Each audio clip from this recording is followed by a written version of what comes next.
Tapi kesaksian itu juga cukup populer dari 7-8 tahun lalu deh. Dan banyak pendeta sudah kasih masukan. Saya tidak tahu Pak Pendeta Philip sudah nonton atau belum. Harusnya nonton. Karena saya tahu pendeta-pendeta itu kasih masukan bukan karena iri. Karena Pak Philip ini figur pendeta yang lagi terkenal.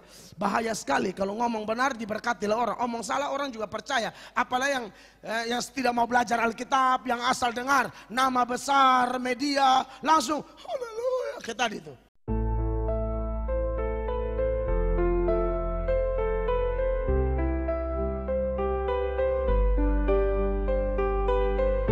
Jadi HMC minggu di layar, membawa fakta tak ada yang tersamar.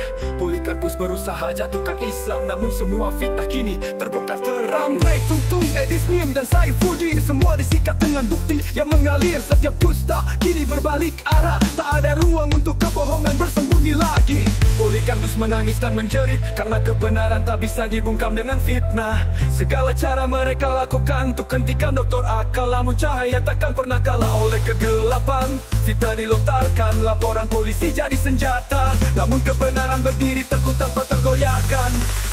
Jadi HMC terus ungkap segala dusta, satu demi satu semua terbongkar nyata.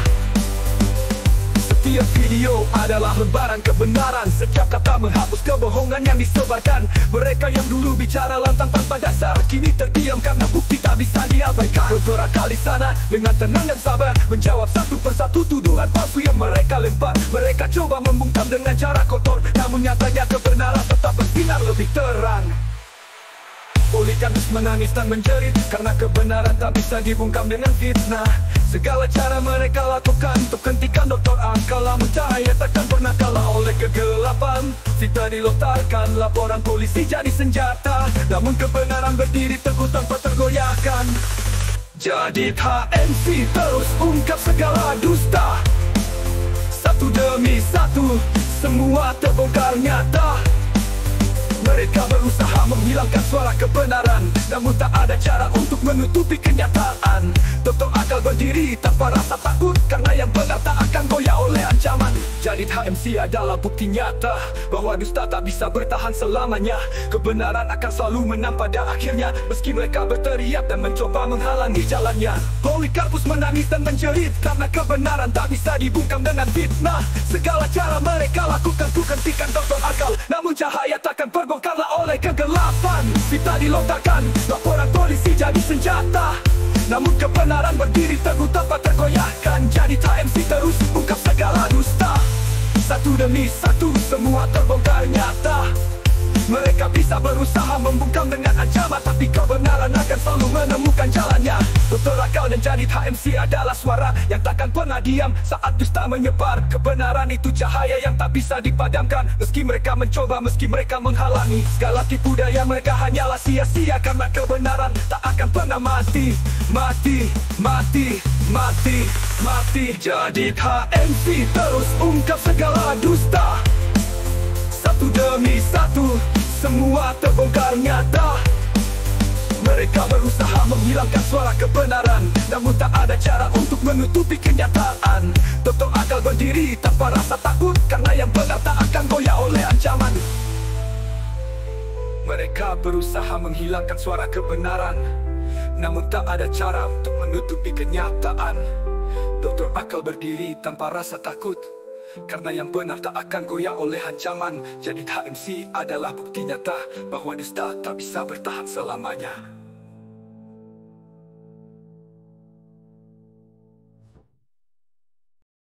Di kesempatan kali ini kita akan membahas satu tema yang luar biasa ya, luar biasa cadas, luar biasa ngeri ya. Jadi yang kita bahas ini adalah neraka, ya, neraka teman-teman. Kok bisa gitu? Ya, tapi kita nggak bahas nerakanya teman-teman. Santai-santai, kita nggak akan bahas apa isi neraka, ya, kita nggak akan bahas siapa-siapa aja yang masuk neraka dan sebagainya ya. Saya nggak akan tunjuk-tunjuk kalian karena saya bukan panitia surga neraka. Ya, untung ini bukan Luga Tambunan yang buat konten ini. Kalau Luga yang kita ajak, maka ini bakal banyak nih dari penonton atau narasumber ya yang diajak diskusi itu akan ditunjuk oleh Luga, neraka kau ya. Nggak bayar perpuluhan, masuk neraka. Nggak mendukung Luga, masuk neraka. Luar biasa. Luga seperti empunya yang punya neraka ya. Jadi mengalahkan posisi Yesus yang dia anggap sebagai Tuhan. Yesus saja nggak tunjuk-tunjuk orang masuk neraka, tapi nabinya yaitu Luga ya. Ya dia klaim sebagai nabi, walaupun sebagian ataupun mayoritas teman-teman Kristen nggak setuju Luga itu mengangkat dirinya sebagai nabi. Tapi itulah lucu-lucunya teman kita satu ini. Oke, di kesempatan ini kita akan membahas Pendeta Mel Atok yang mengatakan bahwa kesaksian dari seorang pastor Philip Mantova yang mengatakan dirinya itu dibawa oleh Tuhan ke neraka untuk menjadi saksi, untuk memberikan cerita-cerita dan menyampaikan kepada orang-orang di luar sana tentang bagaimana itu neraka dan mengajarkan kepada orang-orang Kristen agar jangan masuk neraka, itu adalah pengajaran sesat. Ya. Jadi apa yang disampaikan Philip Mantova itu adalah suatu penipuan, suatu hal yang tidak sesuai dengan Alkitab. Menurut Pendeta Mel Atok ya. Jadi yang mengatakan cerita perjalanan Philip Mantova ke neraka itu sebagai cerita bohong, cerita nggak benar, bukan saya ya. Jangan nanti dituduh, wah kamu ya mengatakan bahwa kesaksian kok Philip nggak benar gitu. Halo, ini bukan saya ngomong loh. Kalian bisa dapati banyak sekali ya di YouTube, di medsos, orang-orang yang mengatakan perjalanan Philip itu tidak lebih daripada halusinasi. Sama seperti kita mengatakan Luga pernah ke neraka dan surga. Itu halu. Itu halu. Tapi yang ngomong bukan saya ya. Tapi orang-orang dari sebelah juga. Dan dalam pembahasan kali ini kita fokuskan terhadap statement dari Pendeta Mel Atok.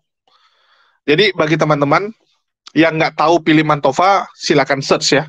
Philip Mantova adalah pemimpin gereja Mawar Sharon yang dirintis, yang didirikan oleh mertuanya.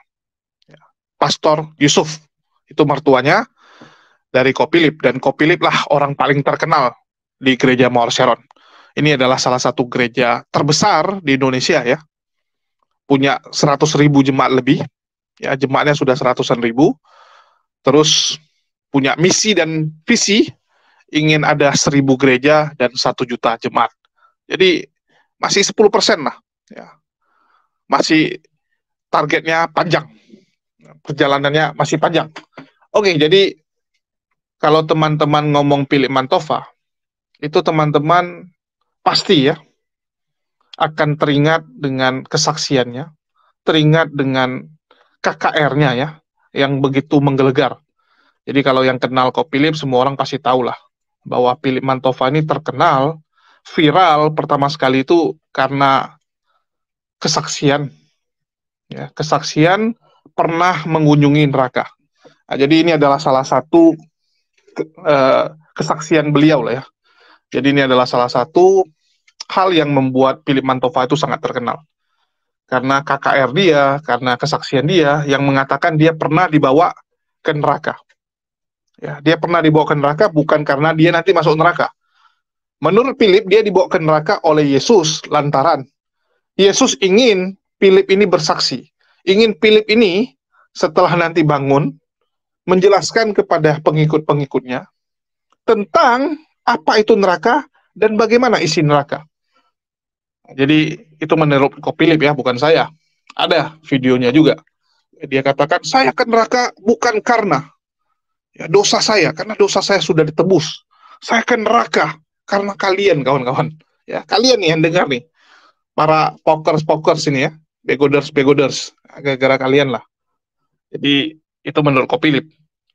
Dia dibawa ke sana, ya gara-gara itu. Oke, kita putarkan aja lah sebagai bukti ya. Jadi ini adalah KKR yang paling terkenal dari Ko Philip tentang neraka. Oke, kita putarkan dulu lah kesaksiannya yang singkat ini. Saya tertidur setelah kita semua nyanyikan Happy New Year. Saya pulang ke rumah 31 Desember 99. Baru lewat berapa jam, pas 1 Januari 2000, akhirnya saya tidur juga di ranjang saya. Saya tidur dalam keadaan bahagia, saya nggak punya masalah. Hati saya lagi senang, tahun-tahun breakthrough buat saya. Malah sejujurnya saya selalu berdoa, Tuhan, orang lain pernah dibawa ke surga, saya bawalah ke surga. Saya kepinginnya gitu, malah sebaliknya.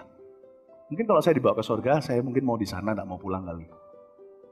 Tapi kalau saya dibawa ke neraka, lebih berguna buat Anda. Tahukah saya dibawa ke neraka karena dosa siapa? Bukan karena dosa saya sudah diampuni. Saya sudah ditebus dan saya sudah terima. Ini loh, Anda sudah ditebus nggak tentu sudah terima. Saya sudah ditebus, saya sudah terima. Saya ke neraka bukan karena dosa saya ke neraka karena dosamu. Karena dosa Anda. Bukan untuk menebusnya, yang menebusnya anak domba Allah. Tapi untuk menegur Anda.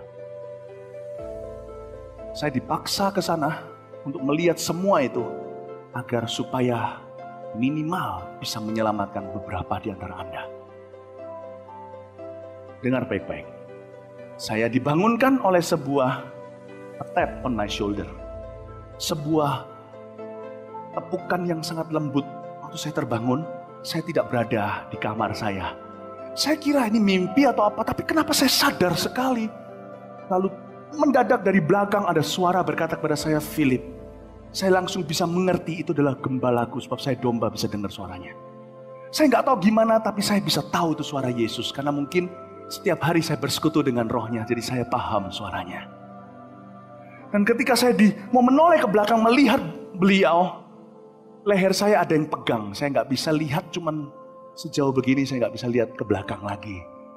Dan suara itu yang sepanjang pengalaman saya menuntun saya di sana, kanan atau kiri, atau apapun yang saya harus lihat dan pandangi. Lalu suara itu berkata, pergi terus, jalan terus, aku akan menunjukkan kepadamu suatu tempat yang harus kau lihat. Demi orang-orang yang harus kau peringatkan. Seperti Yeskiel, dibawa Tuhan pergi ke tempat di mana ada tulang-tulang kering yang sudah terbunuh. Saya dibawa Tuhan. Perjalanan itu panjang, kalau saya hitung secara manusia itu berhari-hari. Tetapi saya tidak melewatkan 1 kali malam tidur. Karena di akhirat waktu berbeda. Alkitab berkata bagi Tuhan 1 hari 1000 tahun. 1000 tahun manusia itu 1 harinya Tuhan. Cuman sebentar di sini. Tapi di sana lama sekali pengalaman saya, rasanya seperti selamanya saya disuruh jalan terus. Ketika saya taat jalan terus di tempat yang begitu hampa udara. Saya bernafas itu hanya menghirup Roh Kudus. Bukan karena saya butuh oksigen, karena tubuh saya masih menghirupnya di ranjang saya. Tetapi saya merasakan tempat itu kalau bukan karena Roh Allah, itu perjalanannya aja membuat saya pasti sudah akan mati ketakutan. Saya berjalan terus dan saya melihat kadang-kadang di pinggir kanan, kiri, depan, belakang saya itu seperti ada transportasi roh jahat, seperti ada sebuah traffic roh jahat yang sebentar keluar, cepat sekali saya nggak bisa jelaskan. Itu sepertinya lewat, kadang-kadang mengintip, kadang-kadang tempat itu begitu kacau, chaotic dan begitu kering, hampa. Detik Anda di sana, langsung Anda merasakan Anda terhilang. Tapi karena Yesus ada bersama dengan saya tahu saya dalam sebuah misi. Tuhan menyuruh saya untuk membuka pintu yang begitu besar tersebut. Saya berkata saya tidak mampu. Tuhan memberi saya kemampuan. Ketika saya jamah gerbang tersebut, gerbang itu terbuka oleh kuasa Tuhan. Dan panas itu segera menerpa dada saya seperti mau mati rasanya. Saya melihat seorang wanita yang belum lama mati. Sebab dia berdiri di dekat gerbang di mana tempat saya berdiri. Dan wanita itu dikelilingi oleh begitu banyak roh-roh jahat yang ia layani selama hidup ini di dalam dosa. Dan saya melihat wanita itu diikat pada sebuah kayu.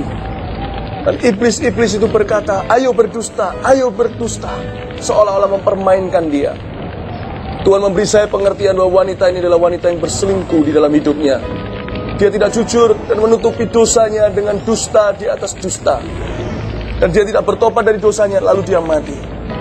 Ketika wanita itu tidak berdaya dan berkata, ya saya berdusta. Saya kira iblis-iblis itu akan melepaskan dia. Tapi ternyata tidak. Dan iblis-iblis itu justru menarik lidahnya dan menyorongkan sebuah benda yang tajam ke seluruh wajahnya. Dan dimulai dari lidahnya terlebih dahulu. Dan ada seorang iblis yang lain yang menarik lidah itu sehingga putus dari tubuhnya. Saya tidak pernah melihat hal seperti ini. Hal-hal yang saya lihat ini adalah hal-hal yang nyata, bukan imajinasi dan bukan mimpi. Adalah neraka yang nyata dan benar-benar ada. Iya, teman-teman sudah lihat ya. Jadi itu Ko Philip yang ngomong, bukan saya. Ya, dan Ko Philip memang terkenal gara-gara kesaksian ke neraka. Dan itu mendapatkan pertentangan yang luar biasa. Apalagi kita belakangan ini lihat ya, bahwa kembali nih, seorang Philip Mantova diserbu oleh orang-orang Kristen lainnya. Terutama yang mengaku sebagai pendeta ya, walaupun saya nggak pernah lihat ijazahnya dan saya belum lihat apakah mereka ini beneran pendeta atau cuman berpura-pura jadi pendeta ya, kita nggak tahu. Karena saya nggak pernah ke gerejanya, saya nggak pernah lihat jemaatnya ya. Kita cuma lihat di medsos. Belum tentu dia ini adalah pendeta ya, saya nggak tahu. Tapi kita anggap aja lah pendeta ya. Contohnya Deki Ngadas, Muri Wali, ya terus Esra Soru dan Mel Atok ya, yang terus mengomentari masalah KKR yang diadakan Philip Mantova di Kupang, yang membuat resah banyak orang ini ya. Jadi Philip ini lagi diserbu habis-habisan, dan yang akan kita bahas adalah ini statement dari Pendeta Mel Atok ya, dari salah satu khotbahnya di gereja nih ya. Biasanya ini di gereja yang dipenggal atau dipotong oleh channel namanya SCC Glory Channel ya. Jadi ini saya ambil dari channel lain yang sudah dipotong videonya. Dan saya rasa ini memang video Pendeta Mel Atok ya, nggak mungkin dibilang bukan. Ya karena ini muka dia, suara-suara dia, dan suara dan gimmick, mimik wajah dan ekspresi semua sesuai. Jadi bukan ini videonya terus ditambahin suara orang lain, enggak ya. Jadi ini memang Pendeta Mel Atok, di mana dikatakan bahwa apa yang diajarkan oleh Philip Mantova ini nggak benar. Ya, kok bisa nggak benar gitu kan? Ya kita dengarkan dulu lah. Ya kenapa seorang Mel Atok mengatakan bahwa Philip Mantova ini mengajarkan sesuatu ajaran sesat, ajaran nggak benar. Ya, kok bisa gitu? Kita dengarkan dulu. Back to the Bible. Anda dengar kesaksian orang. Saya mau tutup begini. Anda pernah dengar kesaksian Pak Philip Mantova ke neraka? Dan di neraka setan cabik-cabik orang. Kita mau uji ini kesaksian, benar atau tidak secara Alkitabiah. Setan cabik-cabik orang di neraka. Setan siksa orang di neraka. Sekarang saya mau ajak kita belajar Alkitab. Neraka itu tempat setan menyiksa atau setan disiksa. Setan tidak menyiksa. Neraka itu tempat setan disiksa. Yang betul Pak Philip punya kesaksian atau Alkitab. Anda pilih sendiri sebagai Kristen sejati. Matius 25 ayat 41. Neraka disediakan untuk apa? Dan ia akan berkata juga kepada mereka yang di sebelah kirinya, enyahlah dari hadapanku hai kamu orang-orang terkutuk, enyahlah ke dalam api yang kekal yang telah sedia untuk iblis dan malaikat-malaikatnya. Iya, neraka itu tempat iblis dan malaikat-malaikat. Saya tidak bilang Pak Philip sesat ya, karena ada beda salah dan sesat. Dalam hal itulah ya, saya tidak terlalu mendalami yang lain-lain. Tapi kesaksian itu cukup populer dari 7-8 tahun lalu deh. Dan banyak pendeta sudah kasih masukan. Saya tidak tahu Pak Pendeta Philip sudah nonton atau belum. Harusnya nonton. Karena saya tahu pendeta-pendeta itu kasih masukan bukan karena ire. Karena Pak Philip ini figur pendeta yang lagi terkenal. Bahaya sekali kalau ngomong benar diberkati oleh orang. Omong salah orang juga percaya. Apalagi yang tidak mau belajar Alkitab, yang asal dengar nama besar media langsung haleluya kayak tadi tuh. Bahaya tuh. Menurut saya bahaya banget. Makanya perlu detail, teliti dulu. Karena fungsi firman Allah itu mengajar dan menyatakan kesalahan. Benar atau tidak sesuatunya sesuai Alkitab. Benar tidak kesaksian Pak Philip? Dari mana setan siksa orang? Tidak ada. Neraka tempat setan disiksa. Makanya 2 orang yang kerasukan di Gadara, waktu lihat Yesus, roh jahat dalam 2 orang itu bilang begini. Matius 8 ayat 28-29. 28 bilang begini. 28. Matius 8 ayat 28. Itu 28 ayat 1. Kita sapa bahas hari Sabat sih Noel ah. Setan kita bahas. Lu yang sembunyi-sembunyi setan loh ya. Silakan 28. Setibanya di seberang yaitu di daerah orang Gadara, datanglah dari pekuburan 2 orang yang kerasukan setan menemui Yesus. Ya. mereka sangat berbahaya sehingga tidak seorang pun yang berani melalui jalan itu. Setan-setan dalam 2 orang itu, lihat Yesus mereka bilang begini, mereka teriak bilang begini, 29. Dan mereka itu pun berteriak katanya, apa urusanmu dengan kami hai anak Allah? Adakah engkau kemari untuk menyiksa kami sebelum waktunya? Anda lihat ini. Setan aja tahu mereka tuh akan disiksa. Yang siksa siapa? Tuhan Yesus. Neraka itu Tuhan cipta untuk Tuhan siksa setan dan orang yang ikut setan. Titik. Makanya saudara jangan ikut setan. Saya ajar lebih baik ikut. Mereka bilang apa? Ini setan-setan bilang apa kepada Yesus? Adakah engkau kemari untuk menyiksa kami sebelum waktunya? Mereka tahu mereka akan disiksa tapi belum waktunya. Waktunya kapan? Nanti akhir zaman. Wahyu 20 ayat 10. Perhatikan.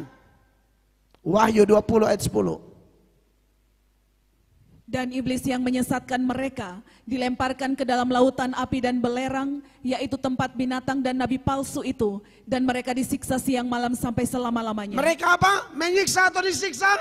Mereka disiksa siang malam. Jadi siapa yang angkat setan jadi algojo? Kok bisa Pak Philip, kok bisa lihat setan siksa orang di neraka? Siapa yang angkat setan jadi algojo di neraka? Tidak ada. Untuk siksa orang di neraka tidak butuh setan, cukup itu api kekal, selesai. Justru api kekal itu untuk bakar setan dan pengikut-pengikutnya. Jelas kesaksian Pak Philip itu salah dan Pak Philip harus minta maaf di media harusnya. Karena sudah membuat banyak orang Kristen yang tidak belajar percaya tuh. Bahkan saya ngomong begini aja, yang sudah percaya pasti mulai bingung. Silakan kau cari data yang bisa lawan data-data yang saya munculkan, itu aja. Jangan ngomong banyak, langsung cari data. Tunjukkan di mana setan siksa orang. Saya sudah tunjukkan, setan tidak pernah siksa orang di neraka, dia disiksa. Silakan kalau kau mau lawan dan kau bela kesaksian Pak Philip dan kesaksian orang-orang jenis Pak Philip itu, silakan kau buktikan, saya akan minta maaf. Coba, tidak ada. Makanya harus belajar. Amin. Karena orang itu suka sesat nalar. Asal organisasi besar pasti benar, asal pendeta besar pasti benar. Jemaat Berea, Paulus khotbah mereka teliti, periksa ulang, tidak peduli Paulus. Tetap periksa, ini manusia biasa, jangan-jangan salah lagi. Amin. Saksi Yehova lagi menjamur di mana-mana. Ya, LGBT lagi menjamur di mana-mana. Mereka tuh punya pandangan sendiri itu. Ya, mereka mau bilang inilah, itulah, LGBT bela-bela lah. Iya, Daud dan Yonatan itu kan homo, lu fitnah orang. Mana ada Daud dan Yonatan homo? Daud dan Yonatan itu persahabatan seperti saya dan Sapa ya di sini ya. Dan Panugi lah, saya dan Panugi ini bakawan baik. Kita sahabat, jadi kita saling mengasihi, masalahnya dia, masalahnya saya, masalahnya dia. Sebatas itu, bukan gay. Kutip-kutip Alkitab sembarang, lu homo, soalnya bertobat. Lu bilang, kok Daud, siapa yang ajar lu begitu sih? Jangan bela-bela homo, pakai ayat Alkitab. Atau saksi Yehova. Pokoknya yang tidak sesuai ajaran Kristus bertobat. Karena kalau tidak sesuai ajaran Kristus, Tuhan bilang kamu tidak ada kasih Allah di dalam dirimu. Tidak ada Allah dalam dirimu. Sebagai nats penutup, 2 Yohanes ayat 9. 2 Yohanes ayat 9.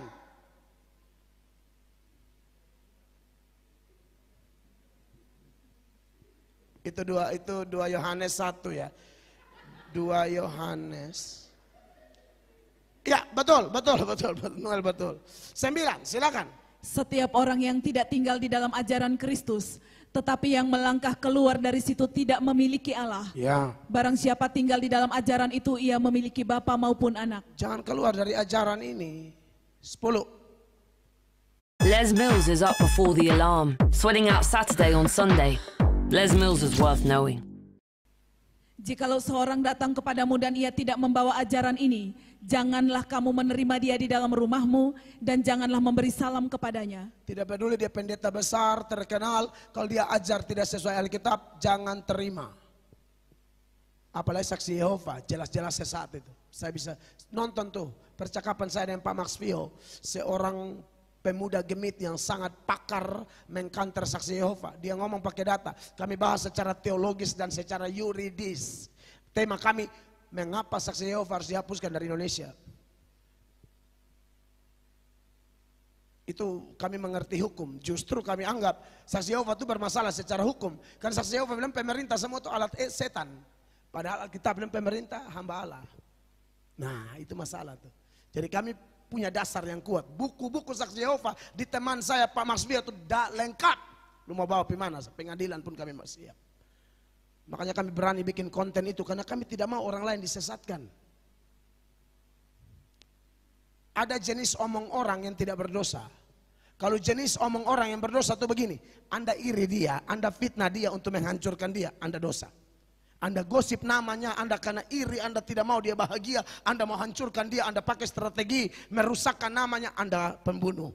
Karena fitnah lebih kejam dari membunuh. Tapi kalau kita omong orang untuk lindungi orang, seperti saya punya anak perempuan atau anak laki-laki lah, sorry saya harus ngomong. Nak jangan dekat kakak yang ini ya, dia homo. Kalau dia rogo-rogo lu kasih tahu bapak ya. Dia mau pegang lu lari ya. Dia tidak dengar, tapi saya omong ke anak saya. Tujuan kenapa? Melindungi anak saya. Ini saya sedang omong orang nih. Tapi omongnya untuk lindungi anak saya. Itu seperti Yesus omong bilang begini. Farisi tidak ada, Saduki tidak ada. Hanya Yesus dan murid-murid. Yesus bilang begini. Hati-hati dengan Farisi. Ini omong orang loh. Ragi mereka bahaya. Ajaran mereka bahaya. Ini omong orang untuk proteksi anak-anaknya. Jadi saya omong saksi Yehova punya penyesat, mimpi Pak Philip dan yang lain-lain. Kalau ada saya bongkar juga di umum. Apalagi kalau sudah populer di media, tujuannya lindungi saudara. Itu aja. Sebab kalau orang menerima orang yang ajar sesat begini, ayat 11 bilang begini, Anda ikut bikin dosa, kasih salam ke dia saja, Anda 11-12 sama dia. Sebab barang siapa memberi salam kepadanya, ia mendapat bagian dalam perbuatannya yang jahat. Itu dia. Tapi apakah kita langsung tolak? Memang ada rumusnya juga. Kalau ada yang begini dinasihati dulu. Siapa tahu dia bertobat kita dapat kembali. Tapi bagaimana kalau nasihat dia tidak mau bertobat? Lebih terakhir. Filipi 3 ayat 10. Ini paling terakhir. Titus 3 ayat 10 kakak. Titus 3 ayat 10. Titus, beta salah. Titus 3, ini Noel senang mati kalau beta salah. Titus 3 ayat 10, perhatikan. Seorang bidat yang sudah 1-2 kali kau nasihati, hendaklah engkau jauh. Iya, teman-teman sudah dengar ya. Jadi dikatakan sesat ya lantaran seorang Philip Mantova mengatakan bahwa yang disiksa di neraka itu adalah manusia dan yang menyiksanya adalah iblis. Ya, yang menyiksanya adalah iblis. Kalian bisa dengar di video yang pertama tadi ya. Jadi inilah yang membuat Mel Atok mengatakan bahwa ini udah jelas-jelas penipuan ini. Ini jelas-jelas nggak benar. Karena di Alkitab dikatakan bahwa setan atau iblis itu juga disiksa. Bahkan bisa dibilang setan dan iblis itu semua disiksa menurut pendeta Mel Atok. Jadi bagaimana mungkin yang disiksa bisa menyiksa orang lain gitu? Bagaimana mungkin gitu kan? Ya mungkin seperti orang di penjara kali ya. Jadi dia tahanan tapi dia siksa tahanan lain gitu. Ya. Kan ada itu. Kalau di lapas-lapas ya, satu tahanan nyiksa tahanan yang baru gitu. Mungkin seperti itu ya menurut Philip. Tapi kalau menurut saya ya, menurut saya pribadi ya mungkin ini gara-gara Philip kebanyakan nonton film-film Cina zaman dulu gitu. Atau nonton film-film kerasakti dan sebagainya gitu kan, yang melihat neraka gitu. Ya, karena memang ada bayangan bahwa yang menyiksa orang di neraka, ya, menyiksa manusia nanti di neraka itu adalah makhluk yang bentuknya menyeramkan. Ya, makhluk yang istilahnya ngeri-ngeri lah, kayak monster-monster gitu. Ya, jadi yang nyiksa kita tuh kayak Anubis gitu kan, pokoknya yang bentuknya aneh-aneh lah. Sehingga orang kalau lihat bentuknya aneh, bentuknya kayak monster, itu pasti setan. Ya inilah kebiasaan manusia gitu. Kita kena sugesti ya. Kita tuh ditanamkan seakan-akan ya. Pokoknya yang namanya malaikat itu yang ganteng, yang cantik. Sedangkan iblis ya, atau setan itu yang mukanya hancur-hancur, mukanya seram-seram. Nah, ini kan sesuatu yang menyesatkan sebenarnya. Ya, sebenarnya ini menyesatkan gitu. Kita dicekokin dengan hal gituan. Padahal ya, nggak mungkin lah iblis itu bentuknya semua seperti itu. Iblis itu kan bisa merubah wujud. Setan itu bisa merubah wujud. Ya dia bisa jadi yang cantik dan ganteng juga. Kita bisa lihat banyak sekali orang-orang sekarang ya yang istilahnya disesatkan. Ya, disesatkan oleh orang-orang yang berparas rupawan. Ya, jadi parasnya rupawan tapi dia menyesatkan kita. Itu gara-gara setan. Jadi setan itu nggak semuanya mukanya hancur, yang benar aja. Ini kebanyakan nonton film ya. Orang-orang yang menganggap pokoknya kalau yang jelek-jelek itu setan lah gitu. Kalau yang ganteng malaikat. Nah, ini kan disesatkan oleh film-film masa kecil yang dia tonton. Ya, ataupun bacaan-bacaan dia waktu kecil. Karena setan juga bisa ganteng, setan bisa cantik. Ya, namanya dia bisa merubah wujud. Ya, lawak-lawak aja. Jadi kita juga setuju, kalau umat muslim ya, umat muslim juga setuju bahwa nggak mungkin lah setan yang menyiksa manusia doang gitu. Karena setan juga itu akan di neraka. Ya, iman kita menyatakan bahwa mengapa yang namanya setan ini membujuk rayu manusia untuk sesat, untuk jatuh ke dalam dosa juga. Ya karena mereka butuh teman. Ya, mereka akan membawa sebanyak mungkin anak cucu Adam untuk bisa bersama-sama mereka di neraka. Ya, itulah kenapa kita itu terus mendapatkan cobaan di dunia. Mengapa kita terus ya digoda untuk jatuh ke dalam dosa. Digoda untuk berzina, digoda untuk merampok, digoda untuk korupsi ya. Tujuannya apa? Apakah begitu kita korupsi, manusia ini korupsi, manusia ini jadi kaya, setannya jadi ikutan kaya? Ya enggak. Apa guna uang sama setan itu? Setan itu mendapatkan kenikmatan begitu kita jatuh dalam dosa. Karena nanti itulah yang akan dibawa oleh dia. Kita itulah yang akan dibawa oleh si setan ini. Bareng-bareng nanti ada temannya gitu. Ya. Sama kayak orang buat jahat gitu. Kadang-kadang dia nyari teman. Orang yang buat jahat, dia nggak mau jahat sendiri. Dia ajak teman-temannya untuk jahat bareng. Seperti itulah. Jadi, apa yang disampaikan oleh Mel Atok, ini sesuai dengan iman Islam kita. Ya, bahwa yang menyiksa manusia, itu nggak mungkin setan gitu. Kalaupun setan nyiksa kita, ya itu sama kayak di neraka bareng-bareng kita. Ya, saling pukul kita. Jadi, ya itu urusan mereka lah, kita nggak akan terlalu jauh masalah saling menyesatkan ini ya. Cuman ada satu pernyataan yang cukup lawak gitu, yaitu pendeta Mel Atok mengatakan bahwa banyak tuh orang-orang Kristen di luar sana yang ngawur, mengatakan Daud dan Yonatan itu dibilang homo pula, karena mereka dulu dekat sekali. Nabi Daud alaihissalam dan Yonatan, anak dari Raja Saul ya. Jadi mertuanya kan namanya Saul, punya anak. Istilahnya abang ipar ya, abang ipar tapi tiri. Jadi abang ipar tiri namanya ya. Yonatan itu sama Daud dekat sekali. Ya. Terus saksi Yehova itu juga menurut pendeta Mel Atok harus dihapus dari Indonesia. Ya, harus dihapus. Tapi bagaimana cara menghapusnya? Sedangkan saksi Yehova itu sudah sangat besar. Saksi Yehova sudah diakui di Indonesia. Rumah ibadahnya aja udah banyak, pengikutnya udah banyak. Jadi inilah kadang-kadang lawaknya teman-teman kita ini ya. Saat saksi Yehova pertama sekali berdiri, mereka cuma teriak sesat. Tapi mereka nggak pernah menempuh jalur hukum. Mereka nggak pernah melakukan tindakan secara nyata. Cuman mengatakan orang lain sesat, menjelek-jelekkan orang gitu kan. Tapi mereka nggak pernah tempuh jalur yang sesuai. Terus sekarang saksi Yehova udah besar, mereka suruh saksi Yehova dihapus. Halo, lawak-lawak aja kalian. Ya, lawak-lawak aja. Itulah bedanya kita dengan mereka. Panji Gumilang mengajarkan sesuatu yang nggak sesuai dengan Al-Quran. Nggak sesuai dengan akidah kita. Langsung kita laporkan. Tujuannya apa? Supaya Panji Gumilang ini pemahamannya nggak makin besar. Nanti kalau pemahamannya makin besar, ya berdiri tempat-tempat yang lain gitu kan, seperti Al-Zaitun. Nah, ini kan bahaya. Maka udah terlambat saat itu. Ya, saat itu sudah terlambat, nggak bisa. Apinya udah terlalu besar. Jadi api itu waktu kecil dipadamkan. Jangan apinya udah besar, kamu nyala-nyalain lagi. Wah, ini gara-gara gini. Nggak bisa. Ya, saya berani jamin, saksi Yehova nggak akan sanggup ini.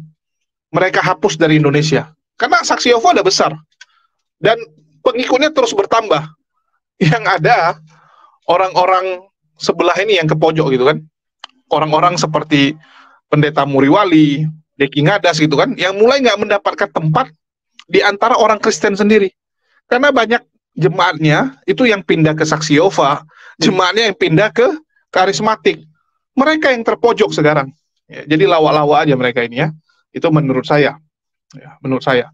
Terus menurut Pendeta Mel Atok, kalau kita ngatain orang, ngomongin orang, tapi tujuannya untuk melindungi orang lain, ya, agar tidak jatuh ke dalam dosa juga, agar tidak disesatkan juga, itu nggak masalah, ya, itu nggak masalah, karena kita ngomong orang tersebut, ya, seperti Mel Atok sedang ngomongin Philip Mantova, itu tujuannya supaya orang-orang Kristen jangan disesatkan, ya, orang-orang di luar sana jangan disesatkan, dan itu dia bilang bagus, nggak ada masalah.